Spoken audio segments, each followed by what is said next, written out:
Hola a todos, mi nombre es Ariana Mosquera y el día de hoy vamos a hablar sobre el paro nacional que vivió la República del Ecuador durante 10 días en octubre del 2019. Pero va a ser distinto, no vamos a hablar sobre qué lo causó o cómo se desenvolvieron los hechos solos, sino que los vamos a analizar desde la perspectiva de 4 autores que escribieron 3 papers diferentes. El primer paper que vamos a analizar es Clases dominantes e ideas de quienes gobiernan, de Marx y Engels. Bueno, básicamente este paper lo que nos trata de hablar sobre que el simple hecho de tener una clase dominante va a resultar en que ellos tengan poder por sobre las cosas que nosotros vamos a consumir. Porque dentro de esta gran clase está la división de labores. La división de labores en este caso se divide en la material y en la mental.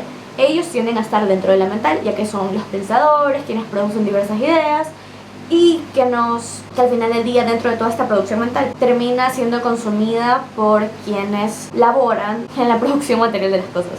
¿Qué más nos dicen estos dos autores?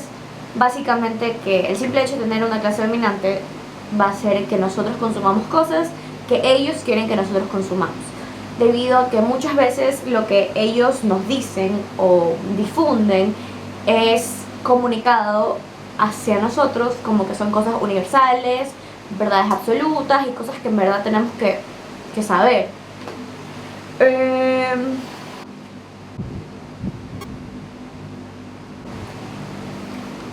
Entonces, para que las ideas que esta clase dominante calen en nosotros y sean difundidas, de casualidad, al ser dueños de la producción mental, ser clase dominante también les da poder por sobre ciertas instancias comunicativas que permiten que el mensaje que ellos dan llegue a nosotros. Esto hace que nosotros las consumamos y cuando ni siquiera nos damos cuenta al final, ya que está tan arraigado a nuestra normalidad y a nuestra sociedad que no vamos a poder, no vamos a poder diferenciar.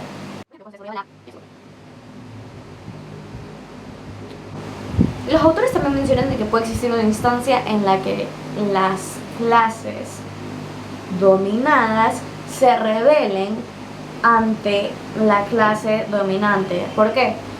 Porque por la razón puede ser como que indiferente, ya que al ser clases dominadas ellas no cuentan con el tiempo para desarrollar intereses propios.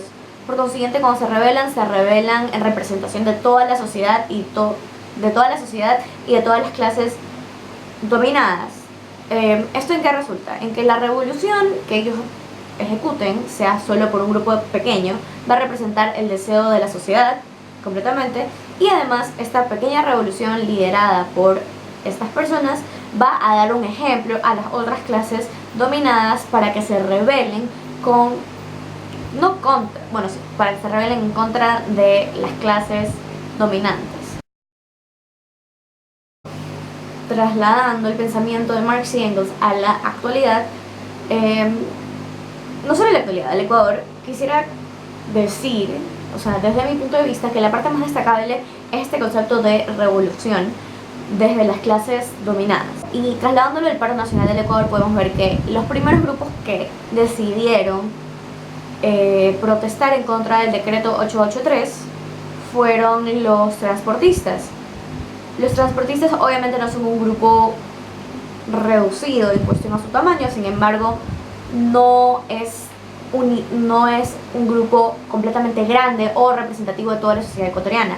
Sí, representan algo que todos utilizan a diario, sin embargo no es que tú puedes decir los taxistas me representan, como muchas de las personas decían. Por eso ellos convocaron al paro nacional. Sin embargo, su paro nacional terminó 2 días después. Duró 2 días, duró el jueves y el viernes.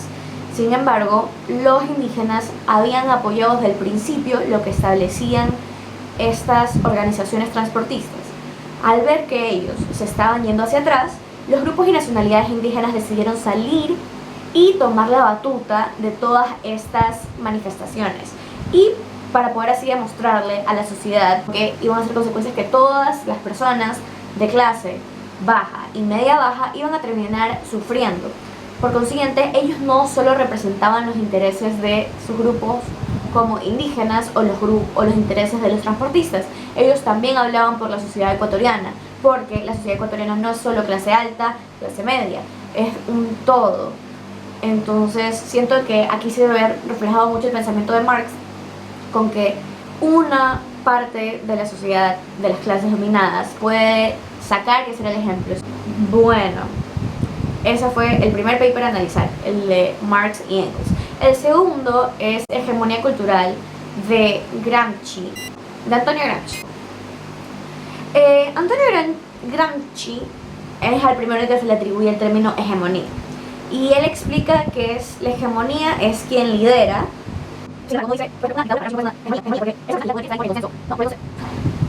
La persona que llega al poder tiene que estar ahí por el consentimiento de la sociedad civil. Es decir, nosotros tenemos que permitir que esta persona sea hegemónico. Bueno, ahora sí metiéndonos en lo que es la hegemonía cultural. Básicamente, la hegemonía cultural descrita por él es cómo la clase dominante utiliza cosas como el arte, la educación, los medios, la prensa, para difundir su ideología. Gramsci las denomina instituciones. Entonces, es todo una conversación, no una conversación, pero es todo un argumento que básicamente dice que ya que la clase dominante son dueños de los medios de producción, por consiguiente también son dueños de los medios y de todas estas instituciones que crean conocimiento y lo difunden a la sociedad civil. Por esto ellos son quienes deciden qué conocimientos, qué costumbres, qué formas de vivir van a ser difundidas a todos los ciudadanos. El problema es que no siempre estas cosas son, por así decirlo, inherentes de la sociedad, ya que para Gramsci toda tradición, toda costumbre viene sesgada, es impuesta por la clase dominante. Gramsci también resalta que la hegemonía cultural llega a su peak, a su punto más alto, cuando las personas ya ni siquiera se dan cuenta de que están recibiendo estas cosas sesgadas o ideológicas, sino que lo aceptan como normal. Por esto, Gramsci nos invita a todos los ciudadanos, a todas las clases dominadas, a rebelarnos contra estas ideas que genuinamente no son nuestras, sino que son impuestas. Sí. Trasladando lo que dice Gramsci a la sociedad ecuatoriana, quisiera destacar el ejemplo claro de que muchas de las personas que conformamos el Ecuador decidieron decir ciertas cosas con respecto a los indígenas. Una de estas, como mencioné en la sección anterior, es no me representan. El no me representan es porque los indígenas son un grupo minoritario que ocupan el 7% de la población de todo el país. Por consiguiente, estas personas creen que los intereses de un grupo pequeño no les representan. Y es porque ellos han crecido y han sido criados bajo la idea de que ellos son algo externo, ya que la clase dominante generalmente ha sido mestiza. Nunca hemos tenido un presidente indígena. Por consiguiente, las personas siempre se han acostumbrado a tratarse como blancos, cuando genuinamente nadie es blanco en el Ecuador. Todos somos mestizos y si eres blanco probablemente seas extranjero. Entonces siento que la hegemonía cultural entra aquí arraigada cuando nosotros creemos que solo nuestras necesidades como clase media alta, clase alta, como mestizos, son las que importan. Que solo nuestras necesidades como ser el gran agregado de la sociedad son las que deben ser validadas y tomadas en cuenta. El gobierno, que vendría a ser también parte de la clase dominante, desde que decretó las reformas laborales y económicas que se encuentran dentro del 883, comentó y enfatizó que eran creadas basadas en las necesidades de todo el Ecuador y de que las personas, específicamente las vulnerables, estaban amparadas dentro de este escrito y que habían sido previstas posibles consecuencias sobre estos grupos. Lamentablemente esto no fue así, porque el Estado lo que menos hizo fue dialogar con los diversos grupos de la sociedad para poder llegar a un acuerdo sobre cómo o qué cosas aplicar para dinamizar la economía. Entonces el Estado lo que hizo fue imponer lo que ellos creían. Tenían ya toda la clase dominada con su ideología, con su hegemonía cultural, con pensar de que lo que ellos dicen que quieren es genuinamente lo que quieren. Entonces tienen este pequeño grupo que no es dominado. Es pequeño sí, pero no es dominado por la hegemonía cultural, porque no se han adscrito a la mayoría de las cosas que nosotros nos adscribimos a. Por ejemplo, ellos han conservado sus rituales, sus santuarios, diversas cosas. Entre ellas, las cosas que podemos diferir, que son más tangibles, son la vestimenta. Estos grupos han sido sistemáticamente olvidados, oprimidos y dejados de lado. Por esto ellos no forman parte de la hegemonía cultural. Sin embargo, nosotros como hombres mestizos, hombres y mujeres mestizas, que seguimos lo que la mayoría hace y creemos al final del día que es nuestra decisión hacerlo, genuinamente no lo es. ¿Por qué? Porque es algo que tanto la clase dominante ha ido implantando en nosotros a lo largo de todas nuestras vidas, para que yo hoy día a mis 20 años crea que es decisión mía hacer algo. El tercer y último autor que vamos a tratar hoy se llama Louis Althusser. Es un francés que escribió un ensayo que se llama Ideologías y aparatos ideológicos. Althusser establece que hay una división entre el poder estatal y los aparatos de poder. Los aparatos de poder están divididos en dos, que vendrían a ser en dos, que son los represivos y los ideológicos. Los represivos tienden a ser el gobierno, la administración pública, la policía, los militares. Son quienes tienden a usar la violencia. Ojo, destacando que la violencia no es solo represión, sino que también hay violencia simbólica, violencia psicológica y muchos tipos más. Pero esa es la gran diferencia entre los represivos y los ideológicos, ya que los ideológicos son este grupo de instituciones que de una manera u otra tienden a difundir ciertas ideologías. Althusser trata de decir que la forma en la que las clases dominantes tratan de hacer que las personas no se mantengan subyugadas, pero que las personas reciban los mensajes, es a través de estas instituciones.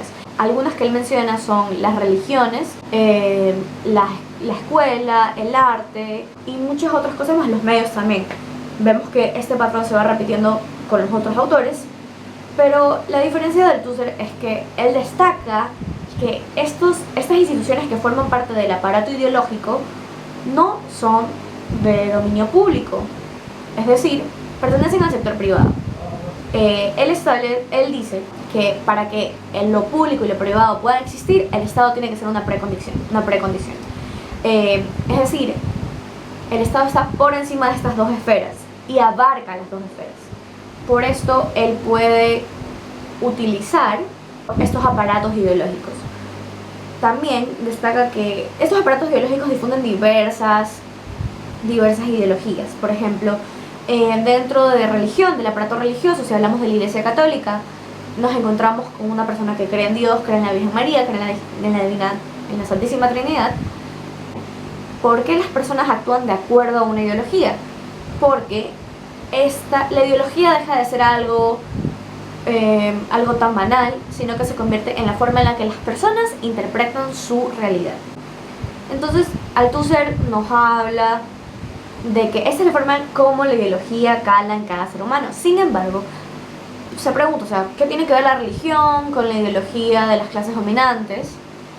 Él dice que todas estas microideologías, por tan diferentes que sean, siempre van a responder a la ideología dominante. Hay que destacar que la clase dominante tiende a manejar también el Estado, por consiguiente maneja los aparatos represivos del Estado y también los aparatos ideológicos.